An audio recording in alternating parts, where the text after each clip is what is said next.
My name's Jihelah. I use she and they pronouns. Yeah, and I'm Leilani. I use they, them pronouns. Kasama Farm. We're in our 4th season. We've got about a little over a half acre in Hood River, about a 1/4 acre that we're stewarding in Gresham, and our little garlic plot here in Portland. Kasama is a Tagalog word. It is both a noun and a verb. As a verb, it means to be together. And as a noun, it has a lot of different meanings. It means comrade, it means companion, it means farm worker. Farming is also, for me at least, the political and revolutionary act. So I also think of it as like, Jihelah's my comrade, Yuloli's my comrade. Like anyone who's farming and trying to like disrupt the current way that people have access to land and food is, to me, is a kasama, is a comrade. It really kind of started off as a project to bring together people from the Filipino diaspora to talk about like what is our relationship to land here. A lot of us have histories that are rooted in imperialism, and a lot of our stories have our families leaving our home countries, not necessarily because they wanted to, but more that they were forced to. So it can be weird when you're like missing someplace that's your home that you've never really been connected to, and also like living in a place that is your home that you also don't feel connected to. So I think we wanted to like create the project at first to just have a space to talk about these things, and also to like grow food. Food is always a connector. In our project, we are trying to specifically grow Filipino crops and Southeast Asian, East Asian cultural crops so that we can make the dishes that we grew up eating with the ingredients that often aren't accessible when you just go to Fred Meyer's or like the grocery store when you go to Winko's. We'll grow like sitaw, like long beans, or ampalaya, bitter melon. These foods that are pretty nostalgic for people and essential for a lot of the dishes that our lolas cooked for us growing up. Bunch of Asian greens like, bok choy, napa cabbages, tatsoi, stem lettuce, alugbati, saluyot, malunggay. A lot of vegetables that we have, when we explain them to people how to cook them, if they're not familiar, we'll say it's like a spinach. Yeah. And then, we have a lot of the summer crops too. We'll grow the Filipino eggplants, or like the Asian eggplants that are long and skinny. Leilani loves peppers, so we grow a million types of peppers. Loofah gourds, Kabocha squash. summer squash, a little bit of everything. For me, it's really special to get to take care of those cultural crops and those plants that, for generations people were growing and eating in the Philippines, and at the same time deepening my relationship to the land here, to Chinook land, and to learn how to be a tender of the soil here. Yeah, we have a small CSA, so in addition to like growing the crops that we know that like the Filipino community enjoys, we always ask our CSA members if there's like a meaningful crop or like something that they're looking forward to eating, and then just like trying our hardest to source those things. It can be hard. Definitely sourcing seeds is a challenging thing, especially if they're culturally significant crops. Not all of them are easily available in the US. So yeah, a lot of times it's like talking to people, asking if anyone has these seeds, if they can send them to us. We have seeds that we've collected from traveling to the Philippines and have brought back, and are working on like just making them adapted to the Pacific Northwest climate. We have a small perennial herb patch, medicinal herbs patch, a little flower patch, and trying this year to put in some fruit trees. But I would say our knowledge is definitely concentrated on vegetables, and a lot of these other crops that we're growing are more just like experiments or plants that we love that we're trying to grow, but maybe not experts in. We started with an 8x8 greenhouse that we built in our driveway that we still use every year, and even though that's a small space and like very DIY, it's super nice to be able to have have it be close to our home so that we can check on those plants every time that it gets cold out, or if it, like the sun peaks out and it gets really hot in there, we can turn a fan on. Last year, we also started renting land from the East Multnomah County Soil and Water Conservation District in Gresham at Headwaters Incubator Farm. There they have a huge prop house, and so we have access to like that bigger growing space that's like has automatic fans, so we don't have to go in there. There's also 8 or 9 other farms that are growing on that site, and so we try to be in collaboration with them. I think one of the reasons that we really wanted to go to Headwaters was they have like a walk-in refrigerator.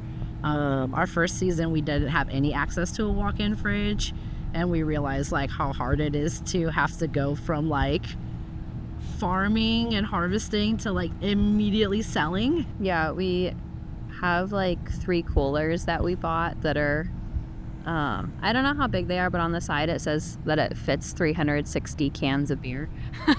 So they're that big.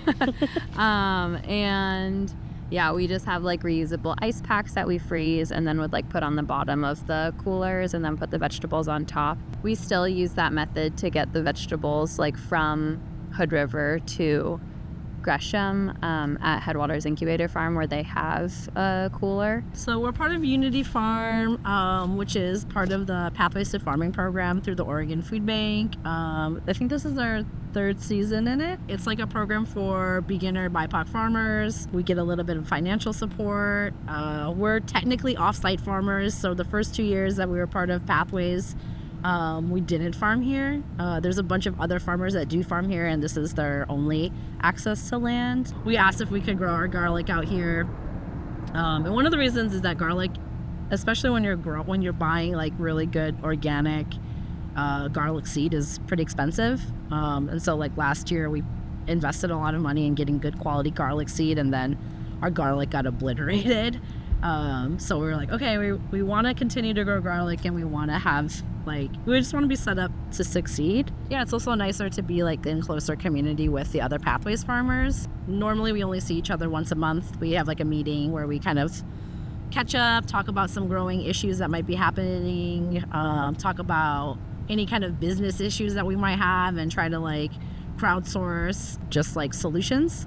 So being on site means that we get to see these farmers just a lot more, like in passing. Like we saw our friends in the greenhouse today, and yeah, it's just like really special to be able to see other farmers. Especially a lot of us, once April hits, we kind of like go into hiding just because we're spending so much time on our farms, like getting everything into the ground, and it can be a pretty isolating job.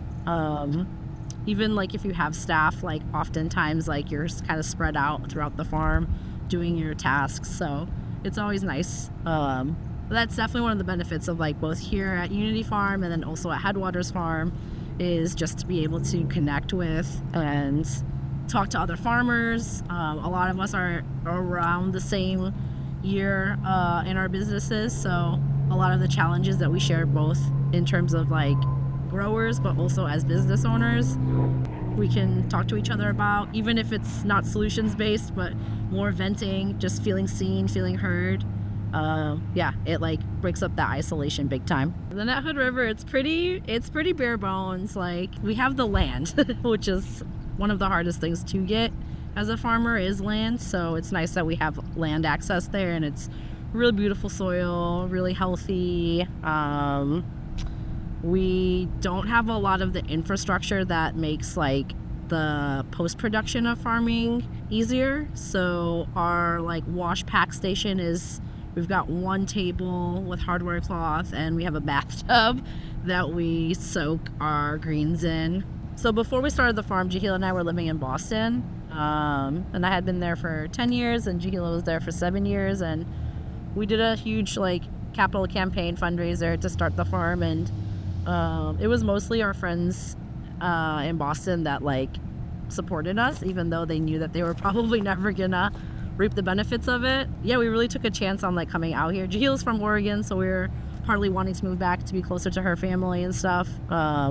We didn't really know like what the Filipino population was like out here, and I think one of the things that has really solidified like our connection to the community is the building of the Filipino Bayanihan Center, which is our community center, and just like having a centralized location where people of a specific ethnic identity can kind of meet and either use the space for their own events or activities, or talk to the community center staff about immigration issues, about wiring money back home, like any number of things. And I feel like with the creation of the center and having that space, like there's just been a lot more visible Filipinos who have been present. And it just seems like there's a lot more people here than I thought that would be here. It's nice to be able to have the community back the project, and have a community to like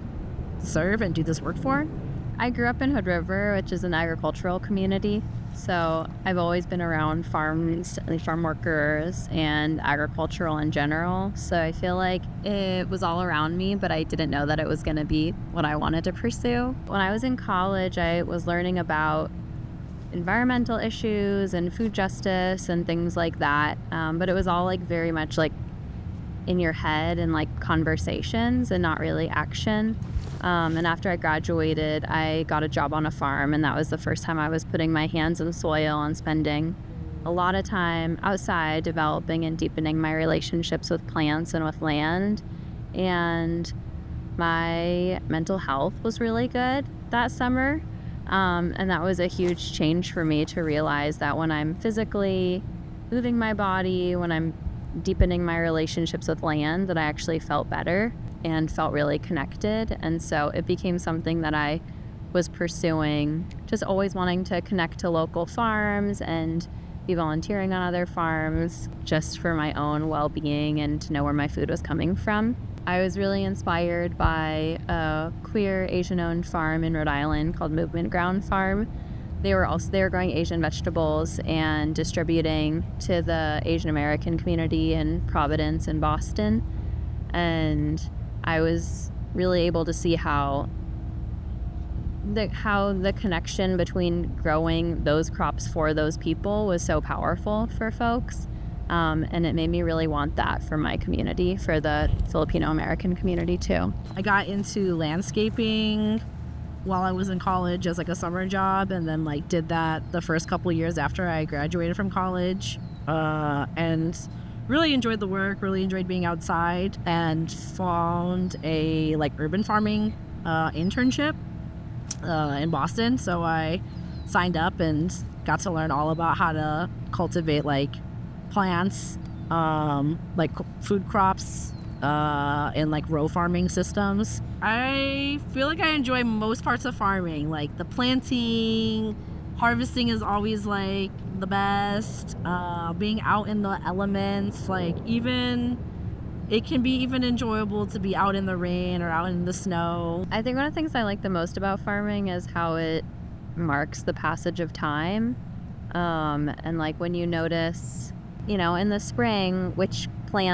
native plants are the ones that pop up, like when the chicory comes up, or when the grass starts to have pollen on it, or when it starts to like have seed heads, and just like these little markers that tell you what's going on in the world. Leilani was saying before, like it can be really isolating because you're, alone in the field, or maybe just seeing like one or two people regularly, and you're so exhausted at the end of the day, you don't really have time to socialize. But then when you talk to other farmers, their experiences are so relatable, and I feel like other farmers are just observing so closely the world around them, the plants, the change in the weather, and it's so fun to talk to them and really nerd out about bugs or soil or weather.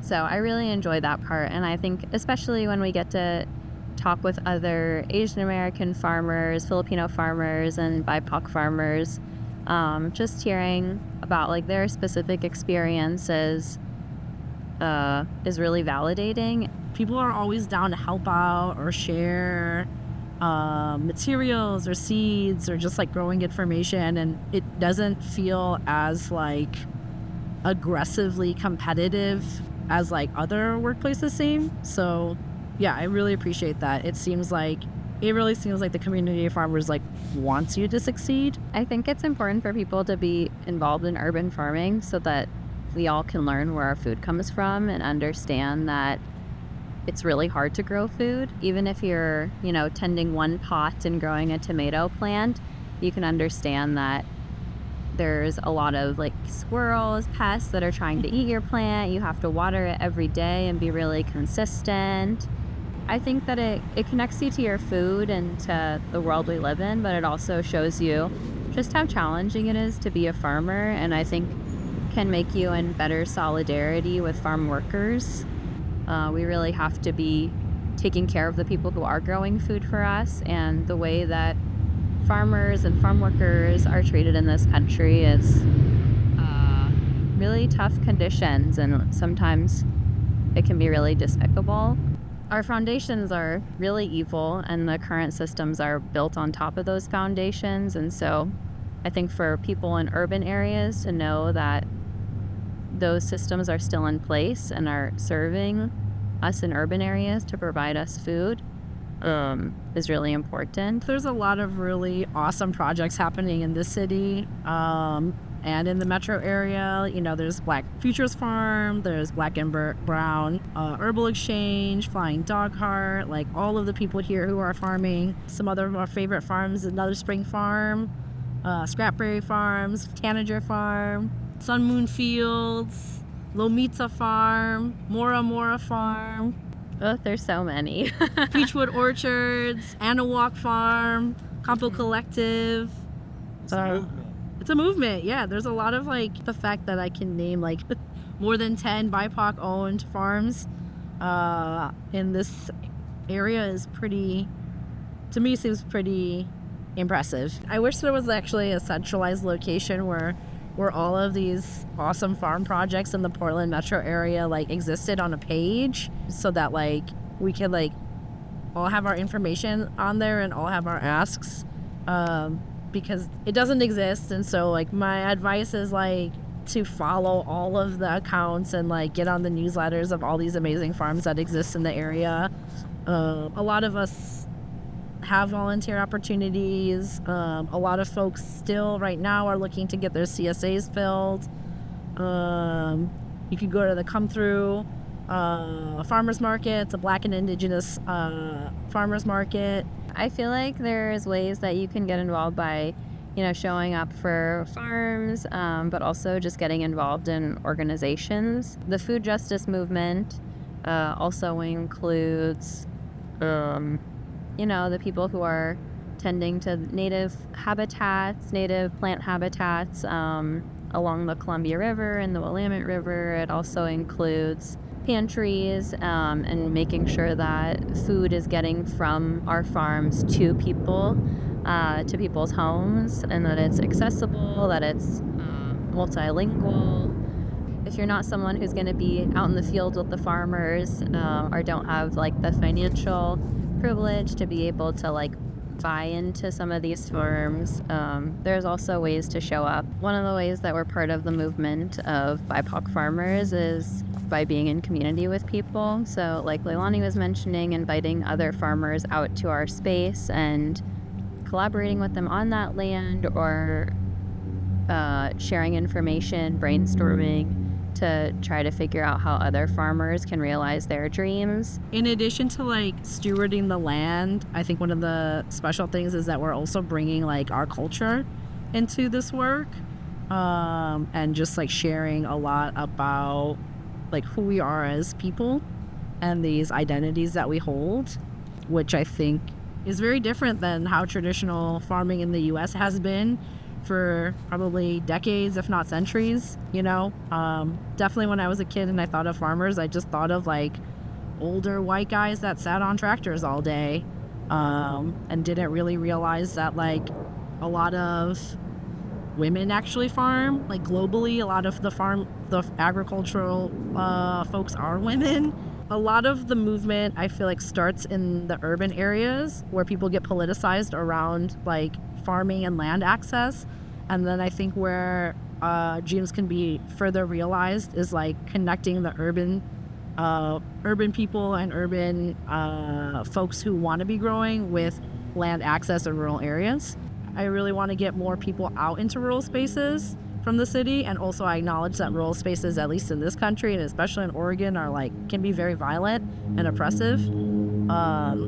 And so I feel like we're in a unique position where we can sort of create a space where people can come out and farm and not have to be hassled by a racist landowner. I'd also just say that we're in a big transition of farming in our country because the average age of farm owners is creeping up towards retirement. It's already I think 62 years old maybe. There's a massive shift that's going to happen as other people need to start stewarding all of that farmland. My hope and dream is that could be a new wave of farmers that care about sustainability, that care about soil health, who care about equitable access for poor folks, for Black and brown folks, for Indigenous folks, that we can really see some land back efforts. And my fear is that large international corporations will buy that land and continue to degrade the soil and exploit the farm workers. I think there's a lot that could be still done by the city and state to support a lot of beginning farmers or kind of mid-career farmers to make their businesses sustainable. Most people that I know that are POC farmers in this area, if not all, are not coming from generational wealth. And so a lot of people are struggling with just simple land access. I feel like if you want to be a farmer, the first thing that you need is land. You need somewhere to grow. So I think there's a lot that could be done. And also and having lived in a few states, I do recognize that Oregon has more resources than other states to support small farmers, which is why I think you're seeing a lot more of these smaller BIPOC-owned farm projects and farm businesses popping up here. In our farmer circles, we've been talking a lot about how in 2020, and especially in 2020 and a little bit of 2021 when lockdown was still happening with COVID and stuff, there was a lot of support for local farms, right? It was the food supply had gotten disrupted. So even larger restaurants were reaching out to really small farms to try to source vegetables because they weren't able to find them at Restaurant Depot or at the US Chef store. I feel like for a lot of farmers that was a really good year to farm, which is really twisted. And then after everything started opening up again, we saw decreased participation in farmers markets, people choosing to go back to traditional big box grocery stores rather than investing in local farms.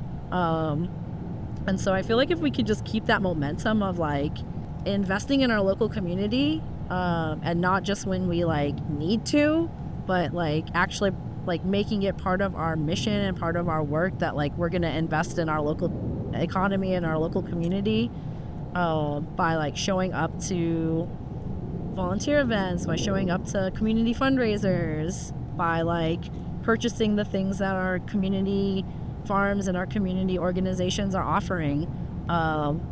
That's what's gonna keep these projects going. There's definitely times when I'm farming where I feel I don't want to say it seems like a lost cause, but it just seems really hard, and it can be really sad when you're working in 110-degree weather trying to keep plants alive so that you can make a delivery to the food bank, and then people around you, even people who I consider my friends, maybe don't really care about climate change, or are just at a point of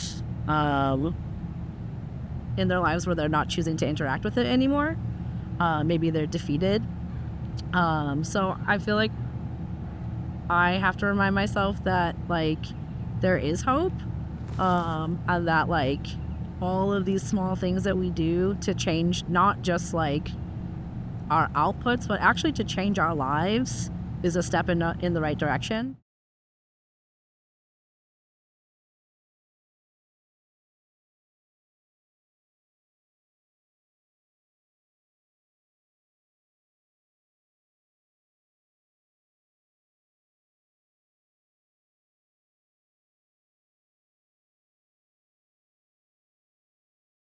Have you heard of MERP?